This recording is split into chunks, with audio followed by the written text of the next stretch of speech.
Tarihte öyle isimler var ki bir an kahraman, bir an cani. İşte bugün bu isimlerin belki de en karmaşık olanını, Meksikalı devrimci Pancho Villa'yı masaya yatırıyoruz. Peki, Meksika'da bu kadar sevilen bir halk kahramanı neden durup dururken Amerika Birleşik Devletleri'ne saldırsın ki? İşte bu sorunun cevabı için gelin her şeyin başladığı o ana gidelim. Onu bir kahramandan Amerika'nın en çok aranan adamına çeviren o şok edici olaya. Tarih 9 Mart 1916. Gözünüzde canlandırın, henüz güneş doğmamış, zifiri karanlık ve bu karanlığın içinden 500 silahlı adam New Mexico'daki o küçücük uykulu sınır kasabası Columbus'a adeta bir hayalet gibi sızıyor. Ve olanlar oluyor. Bu, düşünsenize, 1812'deki savaştan beri Amerikan ana karasına yapılan ilk yabancı saldırı. Bu tek bir saldırı Meksika'daki o halk kahramanını bir gecede Amerika'nın bir numaralı halk düşmanı haline getirmeye yetti de arttı bile. İyi de neden? Bir devrimci neden böyle bir hamle yapsın? İşte bu sorunun cevabını bulmak için zamanı biraz geri sarmamız ve Pancho Villa'yı Pancho Villa yapan o dünyayı anlamamız gerekiyor. Asıl adıyla José Doroteo Arango Arambula. Yani bizim bildiğimiz Pancho Villa, 1878'de yoksulluk içinde zengin bir toprak sahibinin arazisinde dünyaya geliyor. Ve doğduğu Meksika tam 30 yıldır diktatör Porfirio Díaz'ın demir yumruğu altında. Yani öyle bir düzen ki zenginler daha da zenginleşiyor, yoksullar ise neredeyse modern zaman köleleri gibi yaşıyor. Düşünün, ülkenin neredeyse tamamı bir avuç ailenin elinde. Nüfusun %90'ı ise topraksız ve yoksul. Bu borç köleliği düzeni nesillerdir içten içe bir öfke biriktiriyordu. Milyonlarca insan kendi ata topraklarında bir yabancı gibiydi. Yani ortada her an patlamaya hazır, devasa bir barut fıçısı vardı. Ve işte o patlama, Villa için çok erken yaşta geliyor. Henüz 16'sındayken kız kardeşine saldıran bir adamı vuruyor ve dağlara kaçıyor. İşte bu kaçış onun için bir son değil, bir başlangıç.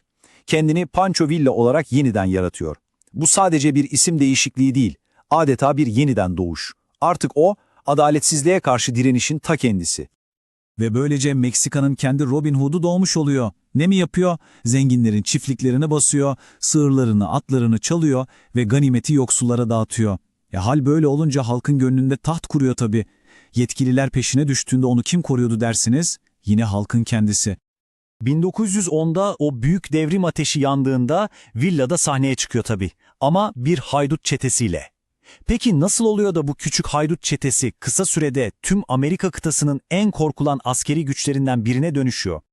Cevap, Kuzey'in tümeninde yani División del Norte'de zirve döneminde tam 50.000 asker.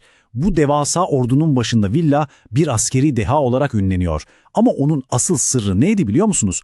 Askerleriyle kurduğu o inanılmaz bağ. Her birinin adını bilir, onlarla ateş başında oturur, dertlerini dinlerdi. İşte bu ona parayla satın alınamayacak bir şey kazandırdı. Körü körüne bir sadakat. Taktikleri ise tam anlamıyla devrim niteliğindeydi. Düşmana nefes aldırmayan sürekli saldırılar. Meksika tarihinde bir ilk olan o meşhur gece baskınları. Ve ikmal hatlarını bile umursamadan yaptığı o inanılmaz hızlı manevralar, bütün bunlar onu savaş alanında adeta durdurulamaz bir güç haline getiriyordu. Efsanesi de böylece büyüdükçe büyüyordu. Ama işte tam burada Pancho Villa'nın o karmaşık karakteri devreye giriyor.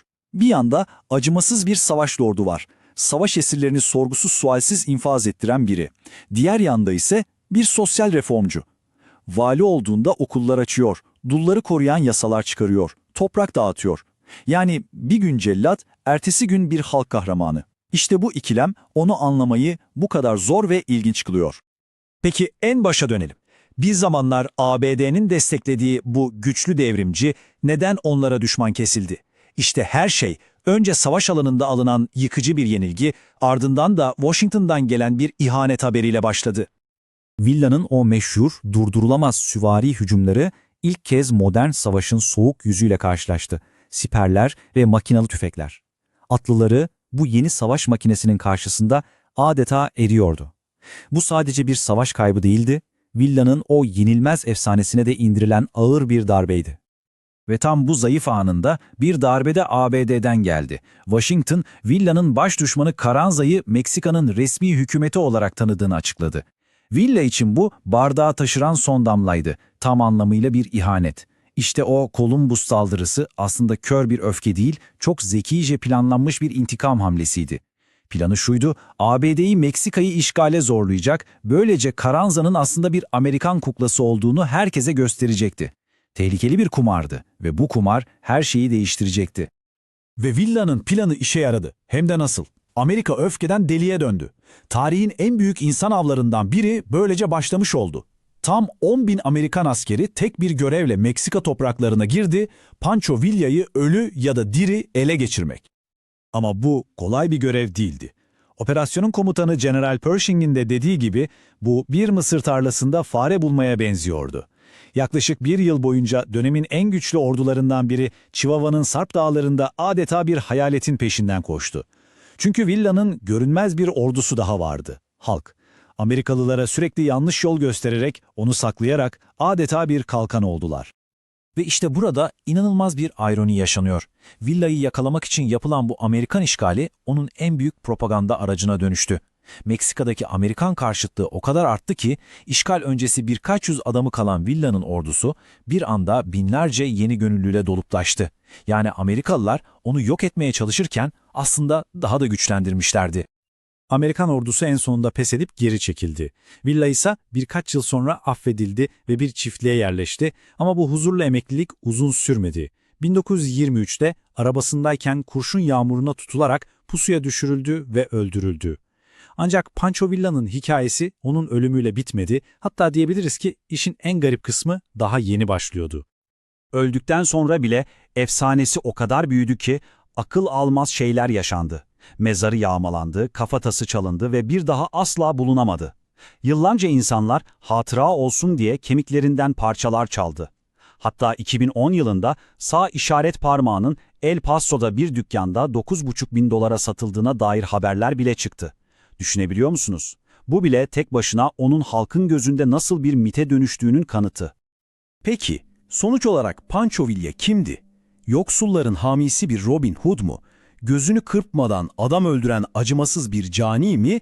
Yoksa dev komşusu Amerika'ya kafa tutan bir ulusal kahraman mı? Belki de bunların hepsiydi. İşte bu yüzden onun hikayesi hiçbir zaman tek bir kelimeyle özetlenemeyecek ve mirası bugün bile hararetle tartışılmaya devam ediyor. Peki siz ne düşünüyorsunuz?